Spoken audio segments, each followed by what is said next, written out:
Hello, everybody. I'm Dr. Laura. This is Where Work Meets Life, and I am delighted today to bring you an episode with Dr. Shawna Pandya. Dr. Shawna Pandya has a prolific career experience and set of expertise, including space, medicine, exploration, technology, research, innovation, and education. So she spans a lot of different fields. She's a Canadian physician.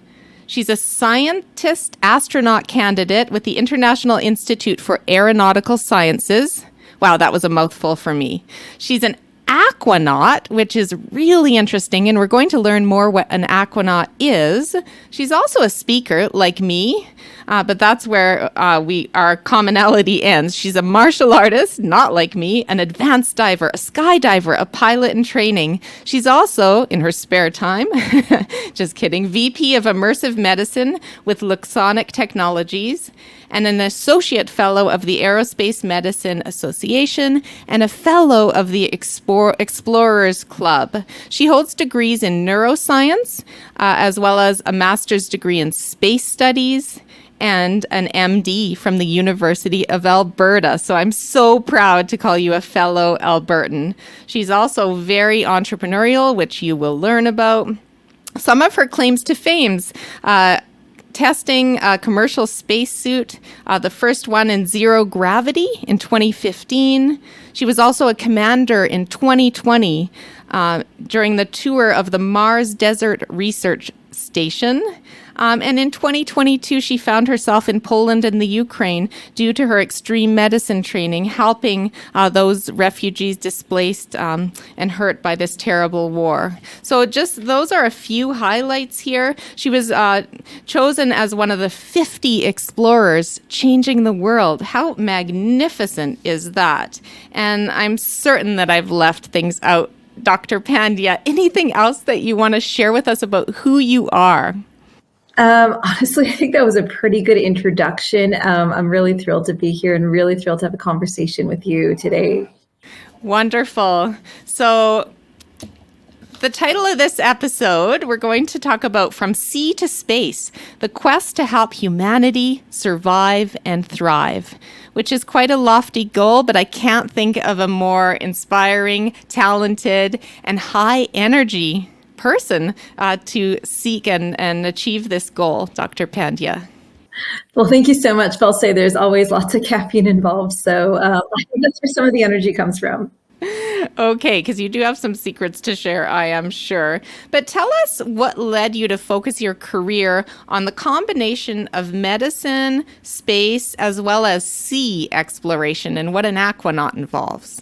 Yeah, that's a great question. So often I get asked, what is space medicine? Why does that exist? Why are those two terms even together? And the origin story stems from when I was a kid. I wanted to be an astronaut like so many other kids. And I was growing up in Canada when Canada's first ever female astronaut, Dr. Roberta Bondar, flew to space. And I was so inspired by that. And so I thought, okay, well, she's Canadian, I'm Canadian, she's female, I'm female. So now I just need to be a neuroscientist, physician, and astronaut, and then it's done. And so, as a kid, you think things are hard, you just break things down into steps. And that is literally what spurred me to pursue my degree in neuroscience, my medical career. And then somewhere along the way, I remembered that I was doing this for the love of space.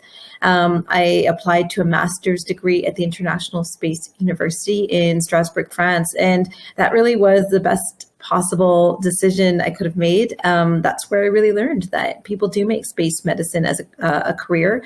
I was lucky enough to intern at the European Astronaut Center, part of the European Space Agency in Cologne, and I worked in their crew medical support office. And that was really the first time I saw that you could make space and space medicine part of your career. And that was really the genesis of the research I did later, the NASA internship I did later, at the space medicine work I do today. As to your other question, where does the sea aspect come into this? Yeah, that's a great question. And so when we talk about space and what that entails and sending humans to space, the three things you need to know is that space is hard, space is expensive, and space is trying to kill you. So how do we prepare for this high risk, high reward environment before we ever send people to space? And that involves training in space-like environments on Earth. So environments that are somehow analogous to space flight. So we call them analog environments. Maybe they're remote, maybe they're resource limited, maybe they replicate some aspect of the partial gravity environment. And so the sea is no different. There are examples of different underwater habitats in the world, in the Florida Keys. The Aquarius Reef Base is one of them. That's where NASA sends its astronauts to become aquanauts. So they call that the NEMO missions, the NASA Extreme Environment Mission Operations. I've been down to Aquarius to do my dive medical technician training.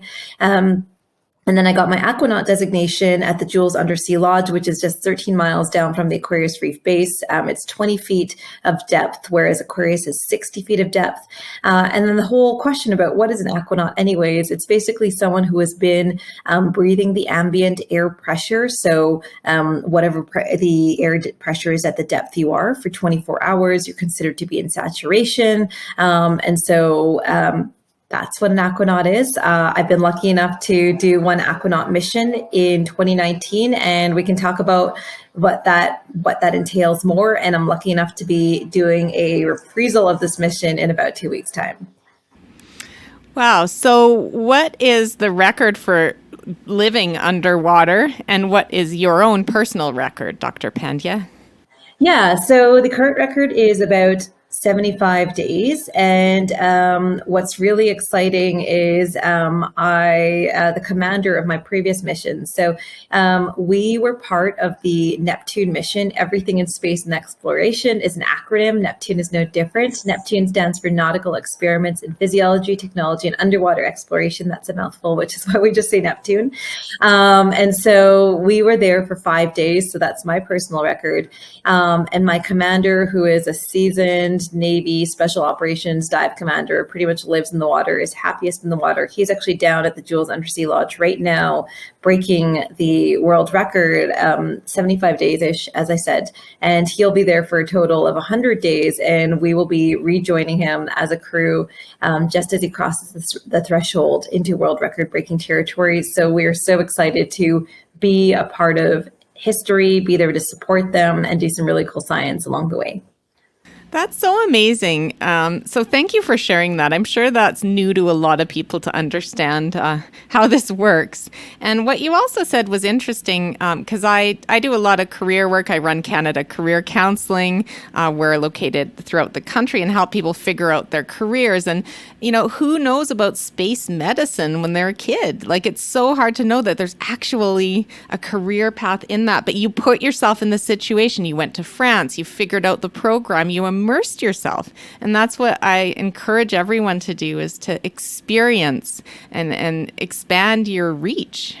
Yeah, and I think that's where the value of representation comes in, because if I hadn't had this role model, Dr. Bondar, who, you know, showed that, you know, women go to space too, physicians go to space, I don't think that I would have said, you know, if she had been, for example, an engineer and a physicist, maybe that's the path I would have took. But, you know, it was sort of like, well, that's how Canadian women get to space. So that's what I'm going to do. And that's where it started. So you grew up in Edmonton. I imagine that, well, I'm hypothesizing that you had a family or someone in your family who really encouraged you and pushed you to your limits in a good way, in a supportive way. Am I right?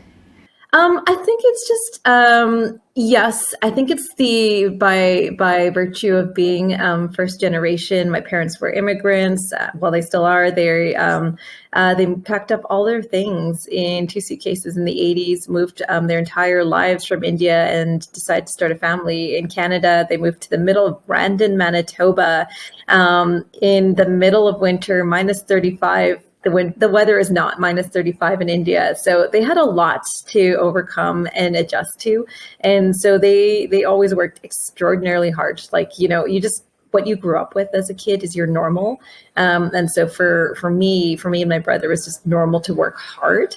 And then the standard was kind of set when my brother went to school, because he's only 16 months older and he was always the top of his class. So I just thought, oh, okay, that's what you do. You go to school and you get top grades. And so that's where it started. And then, yeah, definitely mom never, discouraged me if I said I was going to be an astronaut. I think she liked the work ethic and the education that implied. And then, it was always sort of being also, there's this joke of amongst Indian kids and kids who have immigrant parents that, if you had 90%, why didn't you have 95%? If you had 100%, why didn't you have 104%? And my mom has literally said that to my brother when he has come home with 100%. So I think that's kind of part of where the bar was set as kids. It was set pretty high, but that was also very, very normal for us. So it was just, okay, that's what you do. You just go forth and achieve. Gotcha. That makes a lot of sense from what I know. And I'm interested, though, because you were going to become a neurosurgeon at one point, and then you took a plunge into a different direction. And I know that was hard for you. And it's so typical when people pivot careers to be quite emotional, stressed, feel like failures. Did you feel any of those things? Yeah, definitely. So again, this was kind of part of the identity I'd carved out for myself when I was as young as 15. I was thought, okay, I'm going to be a neurosurgeon, and for example, this is really silly, but when we were in high school and we were doing things that involved fine motor work, and, it wasn't getting it, my friends would say, oh, do you really want to, like, you're never going to be a neurosurgeon? Then that would motivate me and I would succeed more. And so it really was something that was ingrained in me from a young age. And then somehow I matched to neurosurgery and I pursued that training for 3 years. And, somewhere along the way, for a variety of reasons, it turned out that it wasn't the path for me. It was all encompassing. Nobody wants a distracted neurosurgeon. All of my space activities at that point had ceased. And it took a lot of introspection, but ultimately I switched to general practice and family medicine. And today my practice consists of women's health, rural emergency medicine, which I absolutely love and turned out to be the right place to be for someone interested in space. But exactly as you said, I felt like a failure. And that involved a lot of introspection and learning how to reframe that narrative, how to learn from that, and also learn what it meant to be resilient. Because as I was transitioning from neurosurgery to my new career, one of the postgraduate medical education office. So that's kind of the guidance counselor for residents. They would say, well, you need to learn to become resilient.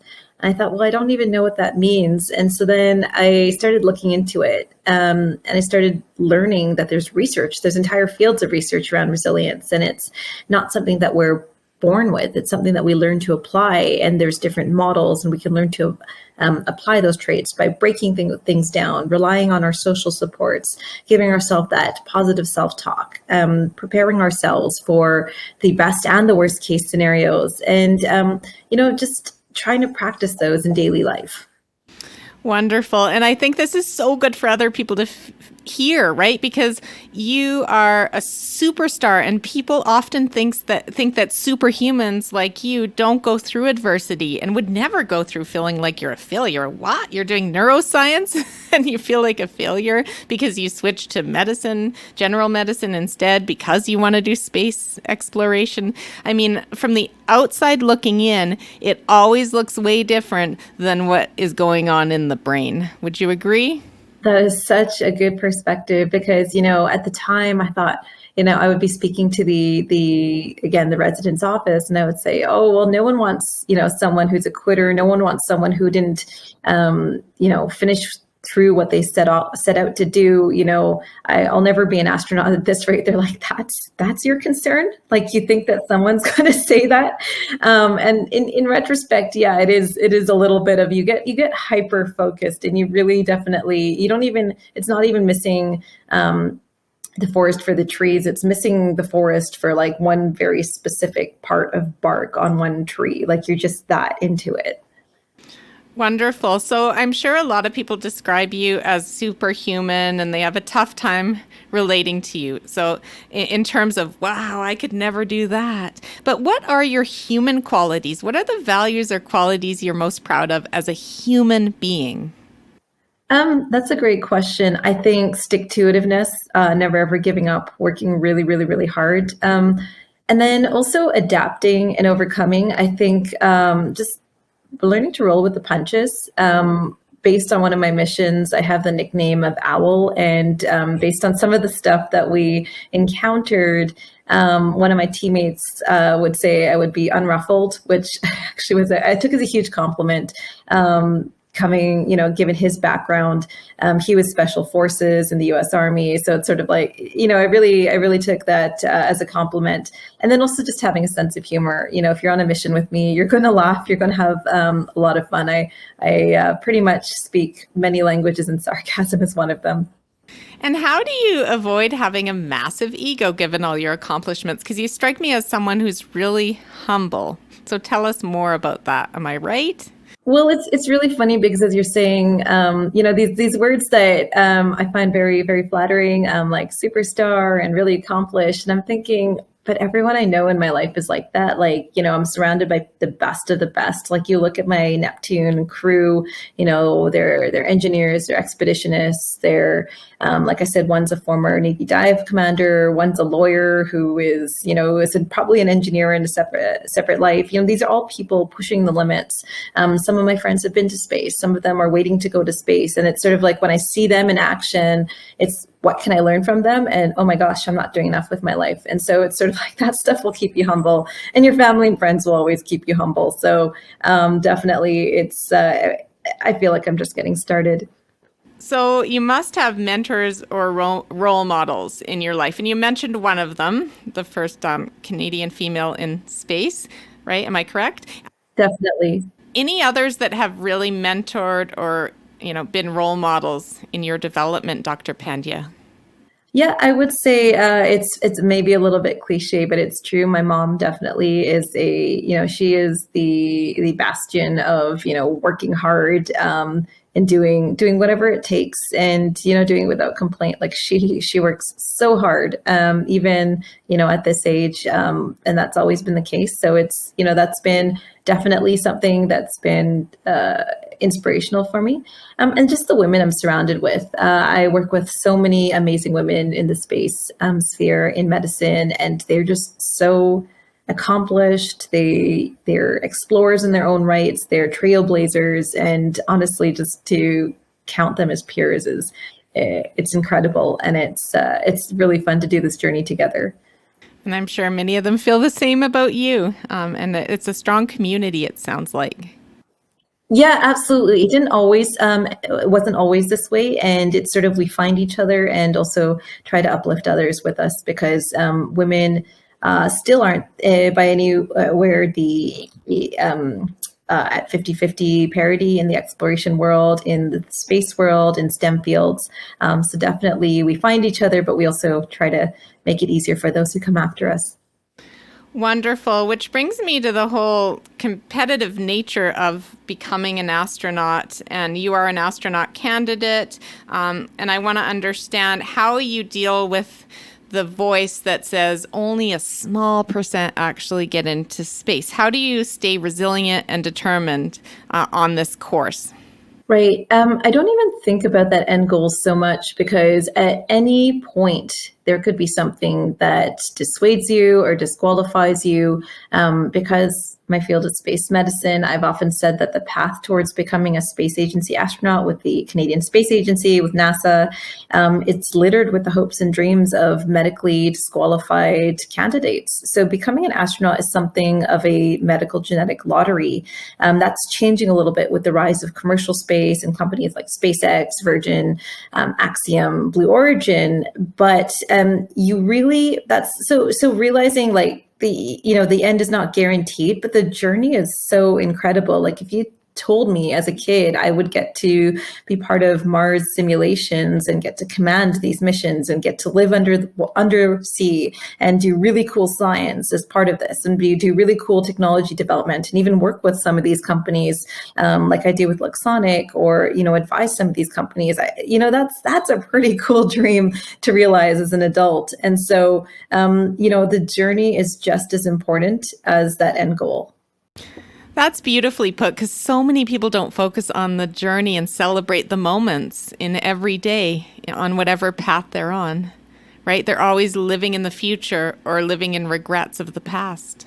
Yeah, and I've seen this firsthand. I've seen people close to me. They apply once to the astronaut selection, and they get admirably far, further than most would. But because they weren't selected, because they didn't get an interview, they're like, that's it, I'm washed up, and that's not the attitude at all. It's to become a NASA or CSA astronaut takes so much grit. It takes applying so many times. Some of those people have applied 13 times, right? And it's making yourself a little bit better every single time. It's treating failure as a learning opportunity. It's also taking success and not just resting on your laurels, but saying, how do I replicate this? How do I do this better the next time? And taking those lessons learned and just getting back on that track and pursuing it. And that's not true for astronautics. That's true for life, I would say. I agree. What do you think of the word failure? Yeah, there's a great quote. It's often misattributed to Winston Churchill, and it's success is not final, failure is not fatal. It's the courage to go on that counts. And it's so true. Like, if you have a pulse, you can get back on that horse and ride. And often, I explain success and failure as a continuum, because success isn't always pretty and success isn't always perfect. And failure can also teach you a lot as well. And so we have to think about our failures in a way that is constructive rather than destructive. And then even our successes, if you're running a race, if you're a competitive athlete, you're going to look at the game tape. You're going to say, okay, well, my stride was off there. How do I, maintain a better stride? How do I maintain better form? Like, if you're always seeking to learn and grow from every outcome, if you're looking at things at outcomes and learning opportunities, and instead of being as reductive as success and failure, you're setting yourself up for performance, growth, and even more success down the road.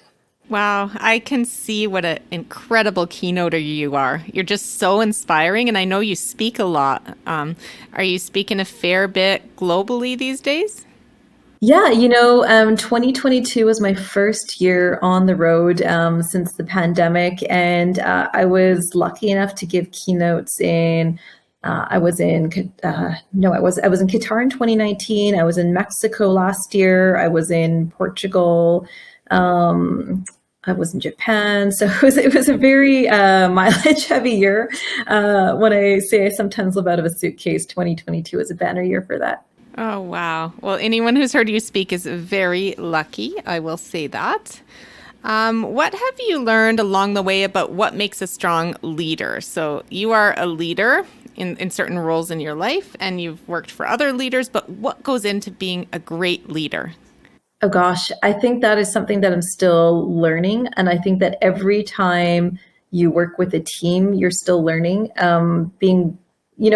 really saying, these are my weaknesses, and surrounding yourself by teammates who are more qualified than you in certain respects, knowing them individually, knowing their strengths and weaknesses. And when I talk about leadership, I also view leadership as this, I call it the mortar between the bricks model, because, it's so easy to think as the leader being the one, on the stage, the one who has the titles, the one who's leading the charge. But really, the leader is also supposed to be the mortar between the bricks, because if you take a brick wall and you take out that mortar, there's no strength to that brick wall. It'll fall down, right? And the leader's job is to be that strength by filling in gaps where the team has gaps, and also by building bridges between other components of the team. So I think that's really, really critical. And then also just being willing to own up to your mistakes, because when you're a leader, your mistakes are always on display for all to see. That's true of being a teacher, it's true of being a parent, and it's also true of being a leader. being owning up to it and also making a plan for that to not happen again, and growing together with your team. So it's being very, very open, vulnerable, and also being very, very hardworking for the end goal. And then the final part of it is selecting people on your team who are willing to walk through walls for you, but it meaning that you absolutely have to walk through walls for your team.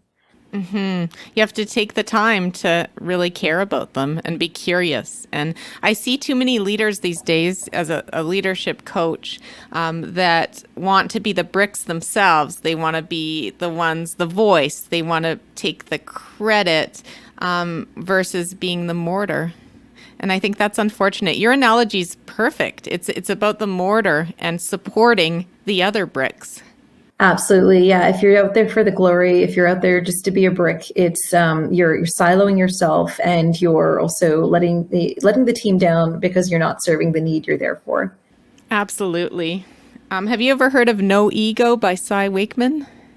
I think so, a very long time ago, but I haven't read it. She was on the podcast too, and she speaks a lot on ego and researches and writes, and she's a keynoter like you are, but she says along the same lines about how ego is one of the top challenges in workplaces and life.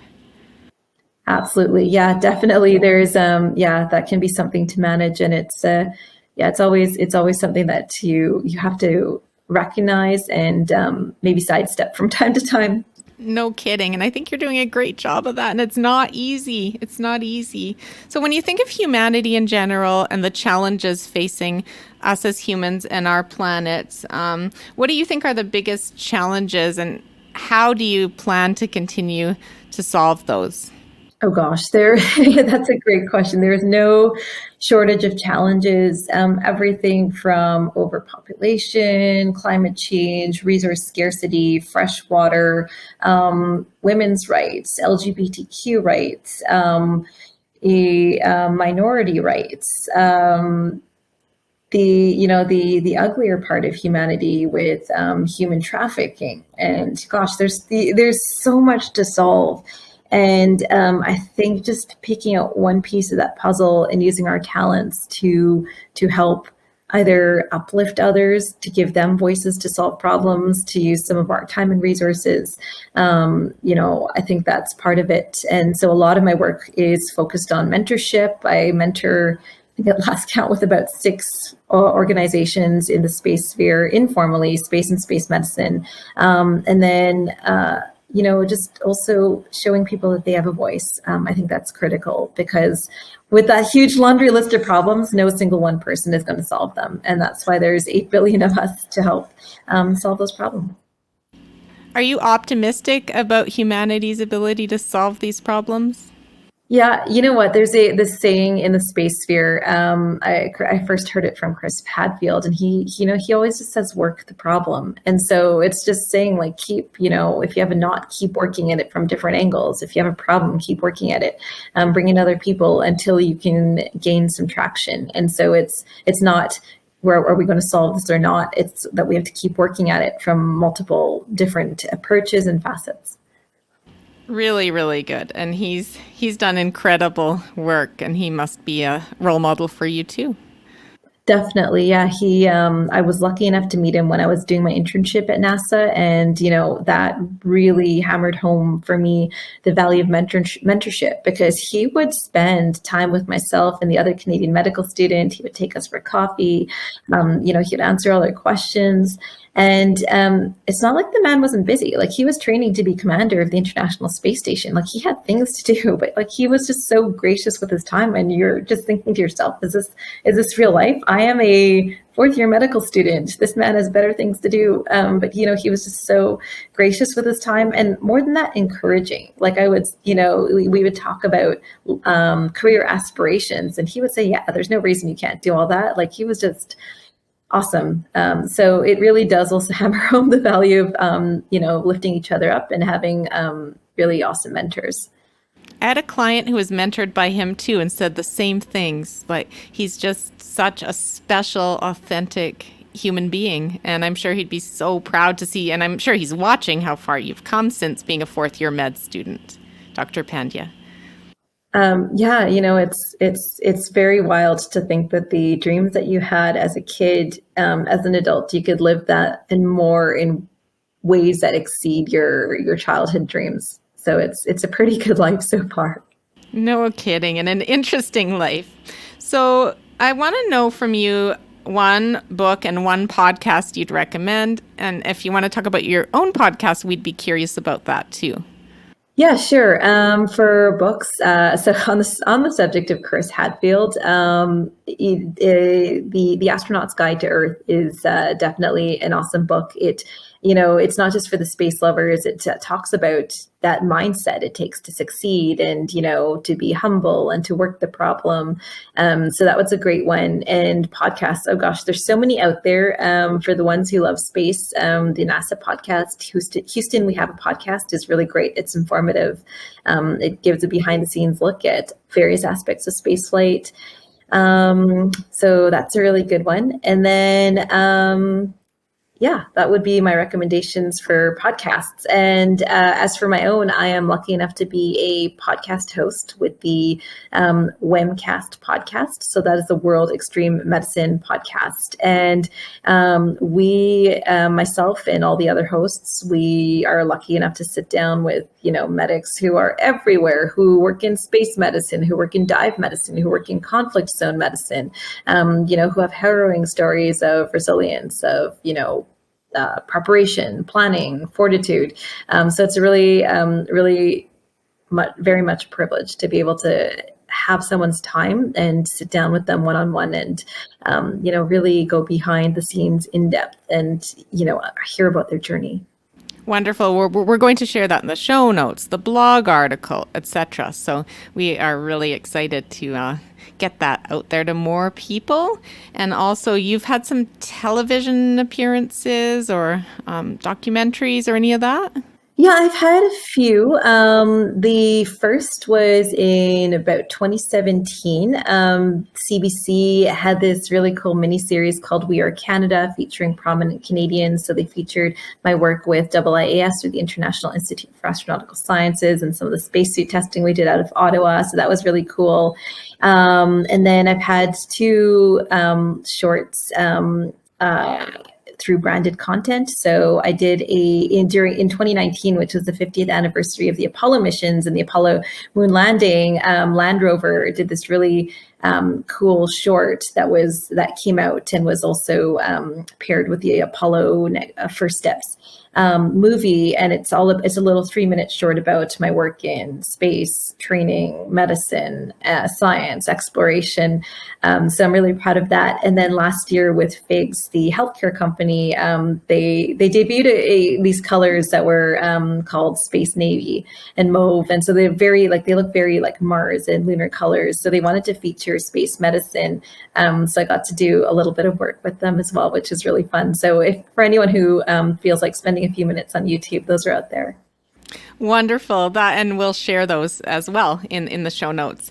So final two questions that I ask all guests. If you didn't have to sleep and you could use that extra time to do even more than Dr. Shawna Pandya already does, what would it be? Oh gosh.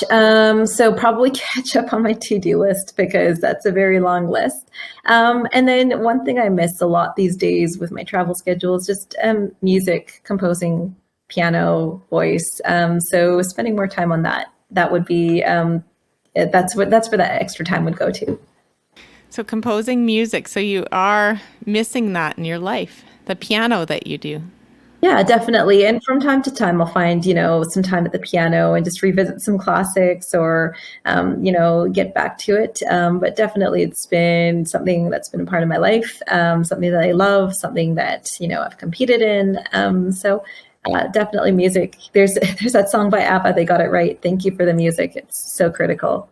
That's a great song. Maybe you can have a keyboard you pack on your trips. Who knows?